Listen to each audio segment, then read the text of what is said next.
Diriwayatkan oleh Imam Ahmad bin Hanbal dalam musnadnya bahwa ada seorang laki-laki yang bernama Nuaiman. Ini Nuaiman, di kehidupan Rasul sallallahu alaihi wasallam ada orang yang seperti itu gitu. Orang yang sering minum minuman keras. Rasul sallallahu alaihi wasallam marah, murka. Rasulullah kalau yang berhubungan dengan Rasulullah tidak marah.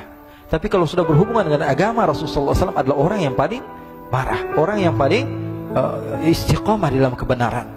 Maka Rasulullah panggil Nuaiman, apa yang kau lakukan? Dia katakan, aku minum minuman keras ya Rasulullah. Rasulullah cambuk dia.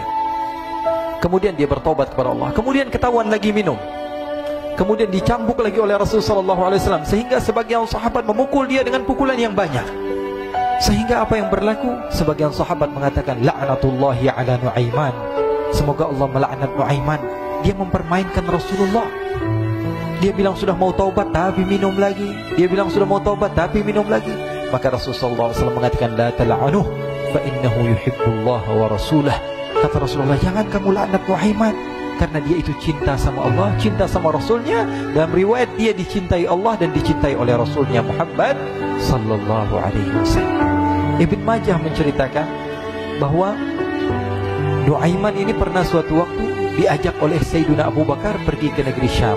Negeri Syam itu di mana? Seperti yang diceritakan tadi, antara daerah Suriah, Lebanon, Yordania, kemudian Palestina. Daerah seperti itu. Umumnya orang Quraisy pada masa itu mereka memiliki rihlah berdagang, membeli dagangan ke Syam, kemudian dijual lagi di kota Makkah. Ketika itu Rasulullah SAW didatangi Abu Bakar. Sayyidina Abu Bakar mengatakan kepada Rasulullah, ya Rasulullah, saya mau izin ya Rasulullah. Mau apa? Saya mau ajak dua sahabat kamu ini ikut berdagang ya Rasulullah. Siapa kata Rasul? Nuaiman. Kata Rasulullah, Nuaiman kamu mau ajak, mau ngapain? Biar seru-seruan aja ya Rasulullah. Kata Rasulullah, ya sudah, saya izinkan kamu bawa Nuaiman. Ketika itu Sayyidina Abu Bakar membawa Nuaiman sama satu sahabat namanya Suwaibid ibn Harmalah. Siapa namanya? Suwaibid ibn Harmalah. Ini sahabat Rasulullah SAW yang memiliki sifat yang berbeda-beda. Kalau Nuaiman ini aneh.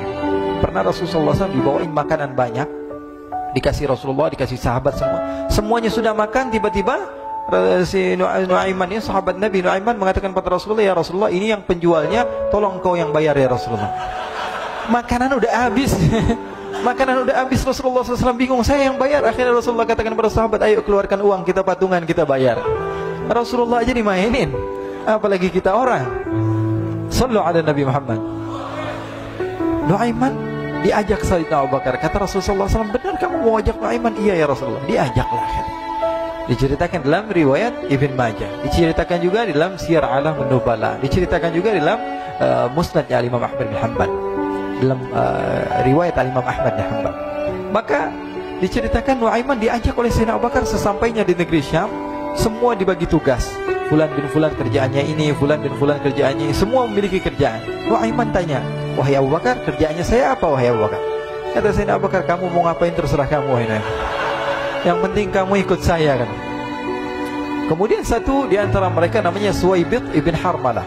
Ditanya oleh Sayyidina Abu Bakar, wahai Suwaibid, kamu mau kerjaan apa? Kata Suwaibid, terserah kamu wahai Abu Bakar. Kata Sayyidina Abu Bakar, kamu menjaga makanan, karena saya tahu kamu ini adalah orang yang senantiasa menjaga amanah. Suwaibid ini kalau disuruh maju dia maju, disuruh mundur dia mundur, disuruh ke kanan dia ke kanan, disuruh ke kiri dia ke kiri. Orang yang ikut aja. Kalau Nuaiman beda, disuruh maju dia ke belakang, kasih sen kanan ke kiri belok. Nuaiman itu orang yang berbeda. Maka Suwaibid mendapatkan tugas, semua mendapatkan tugas kecuali Nuaiman. Sehingga ikhwani, apa yang berlaku, apa yang terjadi? Sayyidina Abu Bakar pergi sibuk dengan kesibukannya, sehingga datanglah waktu siang. Nuaiman sudah lapar. Nuaiman cari makanan. Dia nggak punya uang, diajak Sayyidina Abu Bakar tapi tidak diberikan uang. Sehingga dia cari-cari makanan. Dia tahu Suwaibid yang jaga makanan. Dikatakan, wahai Suwaibid, saya mau makan, berikan kepada saya satu roti saja. Yang terpenting apa? Saya makan sekarang, saya sudah lapar. Kata Suwaibid, ya Allah Nuaiman, kita tunggu Abu Bakar saja sehingga dia datang, karena ini amanat. Amanat dari Abu Bakar, saya tidak boleh berikan kepada siapapun kecuali atas izin Abu Bakar. Kata Nuaiman, kasih saya makanan, kalau tidak saya bikin masalah sama kamu. Merah wajahnya Suwaibid, karena dia tahu, jangankan saya, Rasulullah jadi mainin. Bingung, apa yang harus saya lakukan? Akhirnya Nuaiman bilang, gampangannya aja, kata Nuaiman, kamu kasih saya makanan, atau kalau tidak saya bikin masalah sama kamu.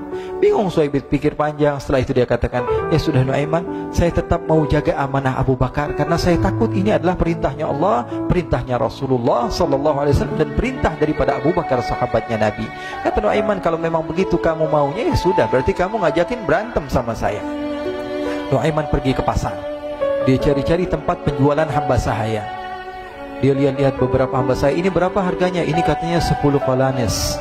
Ini berapa? Ini harganya hitungan orang zaman dahulu. Kita sih hitung seperti dirham, berapa ratus dirham gitu. 200 dirham. Yang ini berapa? 300 dirham. Yang ini berapa harga hamba sahaya? 300 dirham. Harganya antara 300, 200 sampai 100. Kemudian Nuaiman mengatakan kepada penjual hamba sahaya tersebut, saya punya juga hamba sahaya, tapi saya jual cuma 20 dirham saja, murah.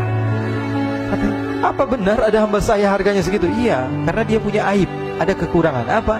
Nanti kalau kalian tangkap, dia bakalan teriak, saya ini bukan hamba sahaya tapi orang merdeka.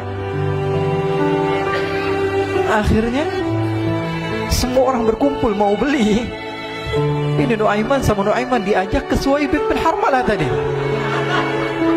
Kata Nuaiman, itu ada orang yang berdiri sedang menjaga makanan, itu hamba sahaya saya, tangkap saja. Oh baik.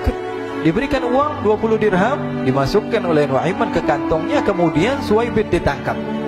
Ketika ditangkap, Suhaib teriak, saya bukan hamba saya orang merdeka. Maka orang-orang tersebut mengatakan, saya sudah tahu kekurangan kamu. Ini memang kekurangan kamu, memang kamu, tapi saya tidak perlu dengan bacot kamu, yang penting kerjanya kamu gitu. Ya kan hamba saya untuk apa? Untuk kerja. Mau dia ngomong apa, mau ngomel, terserah, yang penting dia mau kerja. Akhirnya ditangkaplah Suhaib dan dijual di pasar. Nuaiman punya uang banyak ini. Dia beli makanan, dia beli minuman, dia beli hadiah buat Rasulullah. Dia beli macam-macam di negeri Syam ini. Waktu itu adalah superpower, adidaya Romawi. Pada masa itu semua barang mahal. Tapi Nuaiman banyak uangnya. Dia belanja ini, belanja itu. Sehingga Sayyidina Abu Bakar pun pulang. Ketika Sayyidina Abu Bakar pulang, Sayyidina Abu Bakar cari, mana ini Suhaib? Kita semua sudah lapar. Kata Nuaiman dengan mudahnya dia mengatakan, sudah saya jual wahai Abu Bakar. Maka Sayyidina Abu Bakar bertanya, apa yang kau lakukan wahai Nuaiman? Diceritakan oleh Nuaiman dengan jujur. Nuaiman ini orangnya apa adanya, tapi nyusahin. Saya jual. Akhirnya dibawa oleh Nuaiman, Sayyidina Abu Bakar pergi kemana? Ke pasar. Lalu dibeli lagi oleh Sayyidina Abu Bakar As-Siddiq Suhaib, yang tadinya orang merdeka menjadi hamba sahaya sebentar. Kemudian dibeli lagi oleh Sayyidina Abu Bakar. Pulang ke Madinah, kisah ini diceritakan di hadapan Rasulullah SAW. Maka perawi mengatakan, fadhahikan nabiyyu hatta badat nawajiduhu. Ketika diceritakan kisah Nuaiman tersebut dengan Suhaib, Rasulullah tertawa sejadi-jadinya sehingga gigi geraham Rasulullah SAW nampak di wajah mata para sahabat. Sehingga perawi lain mengatakan, 1 tahun berlalu Rasulullah, setiap ada tamu yang datang pada Rasulullah akan ceritakan kisah Nuaiman menjual Suhaib tersebut. Jadi ada ikhwani, jangan kalian kira Rasulullah SAW itu hidup di satu masa sahabat-sahabatnya itu seperti ustadz-ustadz yang khusyuk, yang kayak Habib bin Anis ini banyak. Bahkan ikhwani, mungkin di akhir karena masanya sudah habis, pernah suatu waktu Rasulullah SAW didatangi asyraf, delegasi dari beberapa negara yang ingin mengenal apa itu agama Islam. Sehingga mereka datang ke rumah Rasulullah SAW membawa unta, kendaraan yang ketika itu kendaraan yang paling mahal mereka miliki. Itu untanya yang paling mewah. Diikat di depan rumah Rasulullah SAW. Tamunya pun masuk, duduk bersama Rasulullah SAW. Di depan rumah Rasulullah SAW ada beberapa sahabat. Ada Sayyiduna Hamzah. Kalian tahu Sayyidina Hamzah adalah orang yang pemberani. Ada Sayyiduna Umar. Kalian tahu Sayyidina Umar adalah orang yang pemberani. Ada Sayyiduna Ali bin Abi Thalib. Ada Sayyiduna Sa'ad bin Abi Waqqas. 4 sahabat ini lagi nongkrong gitu depan rumahnya Rasulullah SAW, berjaga sebelum Allah Subhanahu wa ta'ala turunkan ayat wallahu ya'simuka minan nas. Ketika mereka sedang asyik duduk, tiba-tiba Nuaiman datang. Ini Nuaiman kalau datang pasti bikin sesuatu yang aneh. Bahkan dikatakan tidaklah Rasulullah SAW dalam keadaan bersedih, kecuali Nuaiman datang Rasulullah akan tersenyum. Jadi sebagian sahabat itu senang kalau sudah Nuaiman datang, pasti Rasulullah bahagia. Tapi ketika itu Nuaiman datang, ingin duduk bareng-bareng Sayyidina Hamzah. Sayyidina Hamzah katakan kepada Nuaiman, bercanda begitu. Nuaiman, kamu lihat unta orang datang dari luar Arab ini. Lihat, kata Nuaiman, ini besar banget ini, badannya besar gitu. Dagingnya pasti banyak. Iya nih, kalau kita sate enak nih ntar malam. Kata Nuaiman. Kata Sayyidina Hamzah, apakah kamu berani? Kata Nuaiman, saya berani aja asal kalian gak bilang sama Rasulullah. Kata Sayyidina Hamzah, benar wahai Nuaiman, benar kan? Akhirnya Sayyidina Hamzah lupa masalah itu, cuma bercanda-bercanda saja. Sayyidina Hamzah lagi asik sama Sayyidina Umar, Sayyidina Ali. Tiba-tiba apa?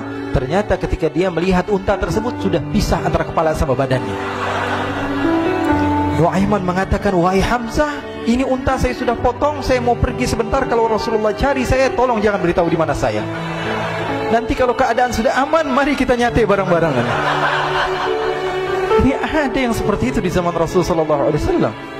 Maka dia pun berlari dan berlari mencari satu tempat supaya Rasulullah SAW dia selamat daripada Rasulullah SAW. Sehingga Sayyidina Hamzah bingung, ini kalau Rasulullah keluar gimana? Ada Hamzah Asadullah, ada Ali bin Abi Thalib, ada Umar, gak bisa jaga kendaraannya, tamunya Rasulullah Sallallahu Alaihi Wasallam. Akhirnya benar apa yang terjadi, ikhwani. Rasulullah SAW tamunya mau pulang. Ketika dia buka pintu, tamu melihat apa?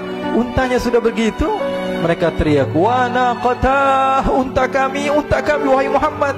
Baru mau kenal Islam, unta kami, kendaraan kami sudah dibuang. Rasulullah SAW lihat Sayyidina Hamzah, lihat Sayyidina Ali. Mereka gak bisa ngomong, mereka hanya bilang apa? Nuaiman ya Rasulullah. Rasulullah perintahkan Sayyidina Umar, wahai Umar, sekarang kamu ambil uang, kemudian kamu gantikan, kemudian kamu berikan 2 kali lipat daripada harta unta ini, sehingga apa? Agama Islam tidak didengar dengan sesuatu yang tidak baik di luar sana. Akhirnya diberikan harta, diberikan unta yang baru dan diberikan harta yang lebih untuk orang tersebut, sehingga orang tersebut tidak menjelek-jelekan agama Islam. Kata Rasulullah SAW, dan sekarang waktunya kita balas dendam sama Nuaiman. Nuaiman ternyata berlari tempat yang jauh sampai hampir keluar dari kota Madinah. Dia dapatkan seorang sahabat Nabi yang hadir juga dalam peperangan Badar, namanya Al-Miqdad bin Al-Aswad. Siapa namanya? Al-Miqdad bin Al-Aswad ketika itu sedang menggali sumur. Ketika sedang menggali sumur, Nuaiman datang. Nuaiman katakan kepada Miqdad, wahai Miqdad, wahai sahabat Rasul, kamu orang yang hadir dalam peperangan Badar, kamu adalah orang yang hebat. Dipuji-puji sama Nuaiman. Ada maunya ini. Akhirnya dia bilang, wahai Miqdad, tolong saya. Kenapa wahai Nuaiman? Kamu ini kekasihnya Rasulullah, orang yang disayang sama Rasulullah. Kenapa? Saya ini sedang dikejar-kejar orang jahat. Tolong selamatkan saya. Saya pengen masuk ke dalam sumur, boleh atau tidak? Kata Miqdad, siapa yang mengejar kamu? Pokoknya saya dikejar sama orang-orang. Kamu mau atau tidak selamatkan saya? Ya sudah, selagi kamu itu adalah sahabat Nabi, silahkan kamu masuk. Masuk akhirnya Nuaiman ke dalam sumur tersebut. Lalu Nuaiman mengatakan, wahai Miqdad, dia keluar lagi. Nanti kalau ada yang cari saya, tolong jangan beritahu saya di dalam sumur ya. Kata Miqdad, baiklah. Kata Nuaiman, siapapun yang bertanya tentang saya, kamu tidak akan kasih tahu? Iya, kata. Walaupun Rasulullah yang tanya saya? Katanya, enggak mungkin Rasulullah datang ke tempat sejauh ini. Iya, walaupun Rasulullah. Akhirnya masuk Nuaiman. Setelah beberapa menit Rasulullah dan rombongan benar datang. Miqdad bingung ini. Ini kenapa Rasulullah datang ke RW kami ini? Ada apa ini Rasulullah sampai sejauh ini? Ditanya, ya Rasulullah, ada apa ya Rasulullah? Kata Rasulullah, saya cari Nuaiman. Di mana Nuaiman? Innalillah, kata Miqdad. Nggak dijawab ini Rasulullah. Kalau dijawab saya ingkar janji. Akhirnya apa dia katakan? Wahai Rasulullah, mata saya tidak memandang kepada Nuaiman, tapi tangannya nunjuk ke dalam sumur. Sahabat. Apa dia bilang? Mata saya tidak melihat kepada Nuaiman, tapi tangannya nunjuk ke sumur. Akhirnya dibuka sama Rasulullah, Nuaiman muncul. Kata Rasulullah, Nuaiman, kamu bikin malu saya, wahai Nuaiman. Ya Rasulullah, yang bersalah bukan saya, tapi orang yang mencari saya bersama kamu, ya Rasulullah. Akhirnya Rasulullah nengok, siapa? Ternyata Nuaiman sudah lari kabur. Sallu ala Nabi Muhammad. Kisah-kisah seperti ini sebenarnya banyak sekali ya. Ini menunjukkan kepada kita bahwa kehidupan Rasulullah itu begitu indah. Rasulullah SAW, kalau kamu mau menjadi orang yang baik, contoh Rasulullah. Mau menjadi bapak yang baik, contoh Rasulullah. Mau menjadi pemimpin peperangan yang baik, Rasulullah. Mau menjadi murid yang terbaik, contoh Rasulullah. Bagaimana akhlak Rasulullah. Mau menjadi suami yang baik, contoh Rasulullah. Dalam segala hal, apapun itu, Rasulullah SAW adalah makhluk yang paling terbaik.